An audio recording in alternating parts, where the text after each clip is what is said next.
দুবরাজপুর থানার যশপুর গ্রাম পঞ্চায়েতের ধ গ্রামে শাল নদীর ধারে চাষ জমির আলের পাশে দুটি জ্যারিকেন ভর্তি প্রচুর তাজা বোমা উদ্ধার করল পুলিশ। পুলিশের অনুমান মাটিতে পোঁতা তাজা বোমার সংখ্যা প্রায় 60টি। ঘটনাস্থল ঘিরে রাখে দুবরাজপুর থানার পুলিশ। খবর দেওয়া হয় সিআইডির বম্ব ডিসপোজাল স্কোয়াডের টিমকে। তারা এসে দুটি জ্যারিকেন ভর্তি বোমা যে যার তাদেরকে নিষ্ক্রিয় করে। পুলিশ সূত্রে খবর, ধ গ্রামের শাল নদীর ধারে নির্জন জায়গায় তাজা বোমা বাঁধার কাজ হচ্ছিল, কারণ ওই ফাঁকা জায়গায় বোমা তৈরির মশলা পড়েছিল। দুষ্কৃতীরা মাঠের পাশের আলে জারিকেন ভরে তা পুঁতে রাখে, এবং কারা কি উদ্দেশ্যে এখানে বোমা বাঁধছিল, কেনই বা তাজা বোমা এখানে পুঁতে রাখা হয়েছিল, তা তদন্ত করে দেখছে দুবরাজপুর থানার পুলিশ।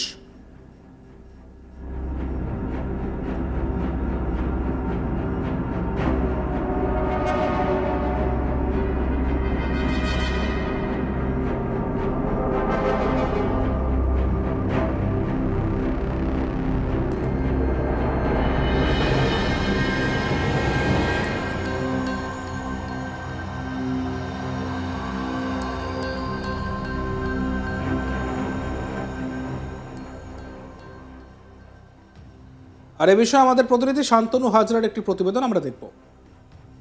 2026-এর নির্বাচনের আগে এক সপ্তাহের মধ্যে বীরভূম জেলায় দুবার কিন্তু বম রিকভারি হলো। এইদিকে দেখা গিয়েছে যে বোলপুরের শান্তিনিকেতন থানা অন্তর্গত ঠিক পাড়ুই থানার সন্নিকট দুই থানার যে সীমান্তবর্তী এলাকা, সেই সীমান্তবর্তী এলাকা কেন্দ্রডাঙালে প্রাথমিক স্কুলের কিছুটা দূরে একটি জঙ্গল রয়েছে। সেই জঙ্গলে কিন্তু 17 পিস তাজা বোমা কিন্তু ছড়িয়ে ছিটিয়ে রয়েছিল। ঠিক এই সপ্তাহের মধ্যেই বীরভূম জেলার দুবরাজপুরে যশপুর গ্রাম পঞ্চায়েতের ধ গ্রামে ঠিক শাল নদীর কাছে 2 ড্রাম প্লাস্টিকের ড্রামের ভর্তি করা তাজা বোমা কিন্তু মাটির ভিতর পোতা ছিল। ঘটনাস্থলে গোপন সূত্রে খবর পায় পুলিশ কিন্তু ঘটনাস্থলে যায় এবং তারা যেই বমগুলি রয়েছে সেই বমগুলি কিন্তু রিকভারি করে। কে বা কারা এত পরিমাণ বীরভূম জেলায় বোমা মজুত করছে তা নিয়ে কিন্তু উঠছে প্রশ্ন। সঙ্গে 2026-এর যে নির্বাচন, সেই নির্বাচনও কিন্তু সামনে। তাহলে রাজনৈতিক লড়াইয়ের জন্যই কি এই বোমা মজুত করছে? কোন রাজনৈতিক দল করছে তা নিয়ে শাসককেই বিচ্ছেন বাম, কংগ্রেস, বিজেপি একসঙ্গে। রীতিমতোই এই ঘটনাকে কেন্দ্র করে বীরভূম না বোমাভূম লাগাতার কিন্তু বম রিকভারি করছে বীরভূমের পুলিশ প্রশাসন। কোথাও 17 পিস জঙ্গলের মধ্যে ছড়িয়ে ছিটিয়ে রয়েছে বোমা, কোথাও আবার প্লাস্টিকের ড্রামের মধ্যে ভরা মাটির ভর্তি পুঁতে রাখা হয়েছে বম। দুবরাজপুর থানার পুলিশ যখন গেছে সেই এলাকায়, ঠিক ধ গ্রামের যে শাল নদী রয়েছে সেই শাল নদীর এলাকায় যেই বমগুলি রিকভারি হয়েছে, যে 2 ড্রাম প্লাস্টিকের ড্রাম ভর্তি যে বমগুলি রিকভারি হয়েছে, সেই বমের সংখ্যা কিন্তু পুলিশ জানাচ্ছে 60 পিস। এই বমের যে মশলা রয়েছে তা কিন্তু এই ছড়িয়ে ছিটিয়ে পড়েছিল বম যেখান থেকে মিলেছে। কিন্তু স্থানীয়দের দাবি যে বমের পুলিশও দেখতে পেয়েছেন যে বমের কিন্তু মশলা তো ছিল।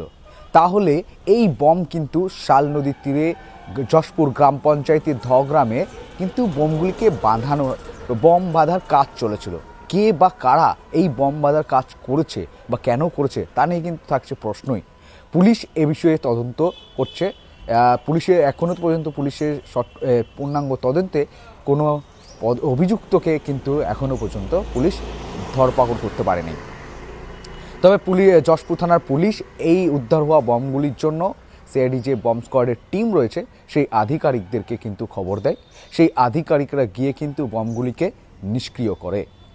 আর এই বীরভূম এর মধ্যে বারবার যে এক সপ্তাহে 2 বার বোমা উদ্ধার, আর বোমা উদ্ধারকে কেন্দ্র করে রাজনৈতিক পারদ যখন তুঙ্গে, অন্যদিকে পুলিশি নিরাপত্তা, পুলিশের যে সক্রিয় ভূমিকা তা নিয়েও প্রশ্ন তুলছে বাম, কংগ্রেস, বিজেপি।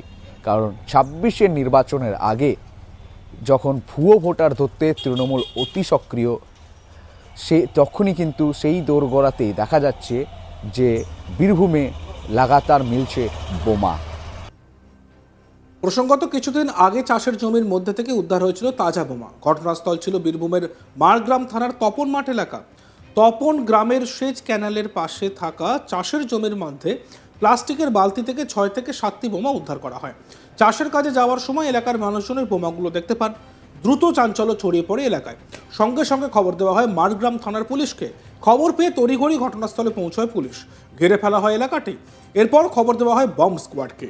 প্রসঙ্গত বছর ঘুরলেই রাজ্যে বিধানসভা ভোট, তার আগে এই ধরনের ঘটনা পুলিশ প্রশাসনের কপালে চিন্তার ভাঁজ ফেলেছে বলেই মনে করছেন কেউ কেউ।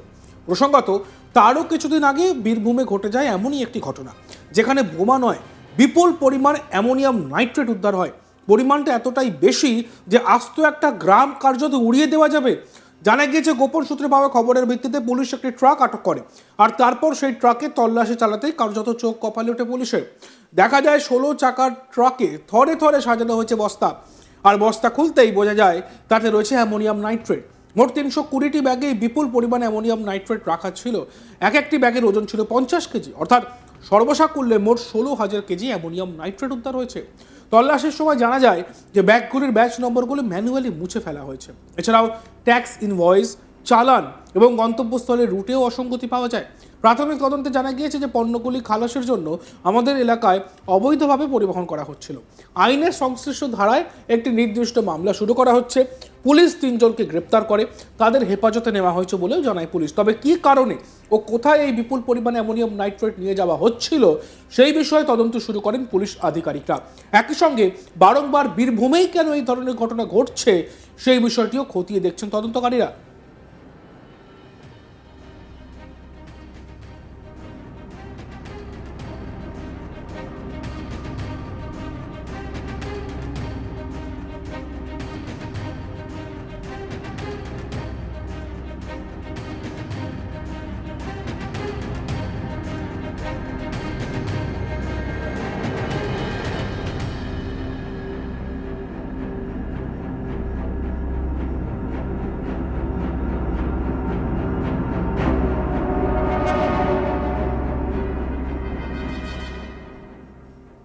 দুবরাজপুর থানার যশপুর গ্রাম পঞ্চায়েতের ধ গ্রামে শাল নদীর ধারে চাষ জমির আলের পাশে 2টি জ্যারিকেন ভর্তি প্রচুর তাজা বোমা উদ্ধার করল পুলিশ।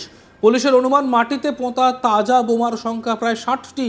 ঘটনাস্থল ঘিরে রাখে দুবরাজপুর থানার পুলিশ। খবর দেওয়া হয় সিআইডির বম্ব ডিসপোজাল স্কোয়াডের টিমকে। তারা এসে 2টি জ্যারিকেন ভর্তি বোমা নিষ্ক্রিয় করে। পুলিশ সূত্রে খবর, ধ গ্রামের শাল নদীর ধারে নির্জন জায়গায় তাজা বোমা বাঁধার কাজ হচ্ছিল, কারণ ওই ফাঁকা জায়গায় বোমা তৈরির মশলা পড়েছিল। দুষ্কৃতীরা মাঠের পাশে আলে জ্যারিকেনে ভরে তা পুঁতে রাখে, এবং কারা কি উদ্দেশ্যে এখানে বোমা বাঁধছিল, কেনই বা তাজা বোমা এখানে পুঁতে রাখা হয়েছিল তা তদন্ত করে দেখছে দুবরাজপুর থানার পুলিশ।